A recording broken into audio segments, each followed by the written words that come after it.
कई बार हम ईश्वर से मांगते तो बहुत कुछ है, पर कुछ चीजों का त्याग नहीं कर पाते हैं।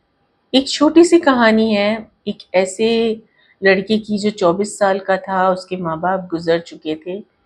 उसका जीवन बहुत परेशानियों से गुजर रहा था। एक सेठ के यहाँ काम करता था, जिससे मुश्किल से अपने लिए रोजी रोटी कमा पाता था। एक दिन वो अपने लिए 4 रोटियां बनाता है और सब्जी बनाता है और मुंह हाथ धोने अंदर जाता है। 4 रोटियों में से एक रोटी गायब हो जाती है। ये सिलसिला 2-4 दिन और चलता है। एक दिन वो रोटियां बनाता है और दूर जाके खड़ा हो जाता है कि उसकी एक रोटी जा कहाँ रही है, ये देखने के लिए। अचानक से उसकी नजर एक चूहे में पड़ती है, जो उसकी रोटी उठा के भाग रहा होता है। वो जल्दी से जाके उस चूहे को पकड़ता है और कहता है, भाई, ये मैं बड़ी मुश्किल से अपने लिए 4 रोटियां कमा पाता हूँ, वो भी तुम एक लेके चले जाते हो। चूहा कहता है, ये मेरे नसीब की है, इसलिए मैं लेके जा रहा हूँ। तुम अगर अपना नसीब बदलना चाहते हो तो मैं तुम्हें एक इंसान का पता दे सकता हूँ, जो सबकी किस्मत बदल देता है, सबकी इच्छाएं पूरी कर देता है। लड़का खुश होकर उस इंसान का पता पूछता है, तो चूहा बताता है, बर्फ की पहाड़ी के उस तरफ एक बहुत महान इंसान रहते हैं, गौतम बुद्ध। सुना है वो लोगों का जीवन बदल देते हैं, तुम भी उनसे मिलने जरूर जाना। लड़का खुश होता है और दूसरे दिन उनसे मिलने निकल पड़ता है। चलते चलते रास्ते में अंधेरा हो जाता है। सामने उसे एक छोटा सा महल दिखाई देता है। जैसे वो उस महल के पास पहुंचता है, वहां की महारानी बाहर आती हैं। लड़का उनसे गुजारिश करता है कि मैं गौतम बुद्ध से मिलने जा रहा हूँ, अगर आपकी इजाजत हो तो एक रात मैं आपके महल में शरण ले लूं, मैं सुबह निकल जाऊंगा। रानी कहती हैं कि तुम जरूर मेरे यहाँ एक रात रुक सकते हो, पर मेरी एक शर्त है। गौतम बुद्ध से जब तुम मिलो तो मेरा एक सवाल है जो उनसे पूछना। पूछते पूछते रानी की आंखों में आंसू आ जाते हैं। वो कहती है, मेरी बेटी जब से पैदा हुई है बोल नहीं सकती, अब वो 20 साल की होने जा रही है। गौतम बुद्ध से पूछना कि वो बोलना कब शुरू करेगी। लड़का कहता है, ठीक है, पूछ लूंगा। सुबह होते ही लड़का वहां से निकल जाता है। चलते चलते बर्फ की पहाड़ी पे पहुंचता है तो वहां एक जादूगर तपस्या करता रहता है। ये लड़का सोच ही रहा था कि मैं इस बर्फ की इतनी बड़ी पहाड़ी को कैसे पार करूंगा। इतने में वो जादूगर उसके पास आता है, कहता है, तुम कहाँ जाना चाहते हो? लड़का पूछ वो बताता है कि मुझे गौतम बुद्ध से मिलने उस तरफ जाना है, पर इतनी बड़ी पहाड़ी को मैं पार कैसे करूंगा। तो जादूगर कहता है कि मैं तुम्हें ये पहाड़ी अपने जादू से आसानी से पार करा सकता हूँ, पर मेरा एक सवाल है जो तुम गौतम बुद्ध से जरूर पूछना। लड़का कहता है, ठीक है, अपना सवाल बताइए। जादूगर कहता है, मैं हजारों सालों से यहाँ तपस्या कर रहा हूँ, मैं स्वर्ग जाना चाहता हूँ। गौतम बुद्ध से पूछना, मैं स्वर्ग कब जाऊंगा।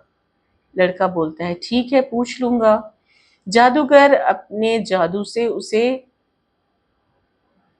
बर्फ की पहाड़ी पार करवा देता है। अब जैसे ही लड़का आगे बढ़ता है तो उसे एक बहुत बड़ी नदी दिखाई देती है। नदी देखकर वो घबरा जाता है कि मैं इस नदी को कैसे पार करूंगा। इतने में एक कछुआ बड़ा सा उसके पास आके खड़ा होता है। वो उससे पूछता है, तुम्हें कहाँ जाना है? लड़का बताता है कि मुझे गौतम बुद्ध से मिलने जाना है, पर इतनी बड़ी नदी को पार करके मैं उनसे कैसे मिलने जाऊंगा। कछुआ बोलता है, ये नदी मैं तुम्हें पार करा दूंगा, पर मेरा एक काम तुम्हें करना पड़ेगा। मेरा एक सवाल है, जब तुम गौतम बुद्ध से मिलो तो उनसे जरूर पूछना। कछुआ कह कछुए की बात सुनकर लड़का बोलता है, ठीक है, अपना सवाल बताइए। कछुआ कहता है कि मैं 500 सालों से इस नदी में तपस्या कर रहा हूँ, मैं ड्रैगन बनना चाहता हूँ। गौतम बुद्ध से पूछना, मैं ड्रैगन कब बनूंगा। लड़का बोलता है, ठीक है। कछुआ उसे नदी पार करवा देता है। जैसे ही वो गौतम बुद्ध के पास पहुंचता है, गौतम बुद्ध कहते हैं, मैं तुम्हारे सिर्फ 3 सवालों के जवाब ही दे सकता हूँ, पूछो तुम्हें क्या पूछना है।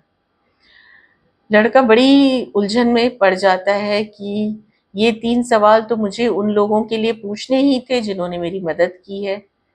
फिर सोचता है अपनी तकलीफें छोड़ ही देता हूँ, क्योंकि मैं तो ठीक-ठाक कमा ही ले रहा हूँ, मेरी रोज़ी-रोटी का इंतज़ाम तो हो ही जा रहा है। वो लोग मुझसे ज़्यादा तकलीफ में हैं, हज़ारों सालों से इंतज़ार कर रहे हैं अपनी इच्छाओं का पूरा होने के लिए। तो पहले वो उस महारानी की बात सवाल पूछता है गौतम बुद्ध से कि उस रानी की बेटी बोल नहीं पाती, वो बोलना कब शुरू करेगी? तो गौतम बुद्ध बोलते हैं जिस दिन उसकी शादी होगी वो उसी दिन से बोलना शुरू कर देगी। दूसरा सवाल वो उस जादूगर का पूछता है कि जादूगर ने पूछा है, हज़ारों सालों से मैं तपस्या कर रहा हूँ, मैं स्वर्ग जाना चाहता हूँ, मैं स्वर्ग कब जाऊँगा?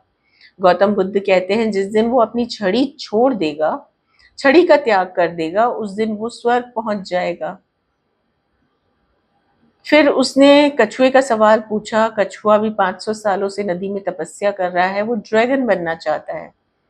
वो ड्रैगन कब बनेगा? तो गौतम बुद्ध ने कहा जिस दिन वो अपनी खोपड़ी, अपनी पीठ का त्याग कर देगा, वो उस दिन ड्रैगन बन जाएगा। लड़का गौतम बुद्ध को प्रणाम करता है और वहां से निकल जाता है। सबसे पहले वह कछुए के पास पहुंचता है।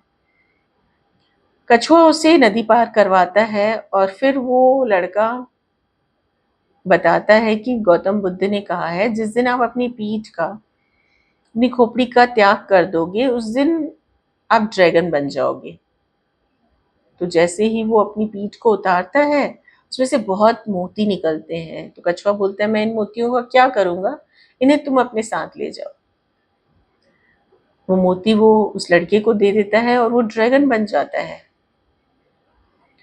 आगे जाके वो जादूगर से मिलता है। जादूगर से कहता है गौतम बुद्ध ने कहा है जिस दिन आप अपनी छड़ी का त्याग करोगे, उस दिन आप स्वर्ग पहुंच जाओगे। जादूगर कहता है ठीक है, अब इस छड़ी का मैं क्या करूंगा, इसे तुम अपने साथ ले जाओ, ये तुम्हारा जीवन बदल देगी। जादूगर जैसे अपनी छड़ी उसे देता है, वो स्वर्ग पहुंच जाता है। अब लड़का महल की तरफ जाता है जहां रानी रहती थी। वो महारानी को प्रणाम करता है और कहता है गौतम बुद्ध ने कहा है जिस दिन आपकी लड़की की शादी होगी, उस दिन से वो बोलना शुरू कर देगी। महारानी अपने रानी होने का अहंकार त्याग करती है और अपनी बेटी की शादी उस लड़के से करवाती है कि मुझे तुमसे अच्छा लड़का और कहीं नहीं मिलेगा, तुम ही मेरी बेटी से शादी करोगे। अपनी बेटी की शादी उस लड़के से करवा के उसे उसके घर भेज देती है।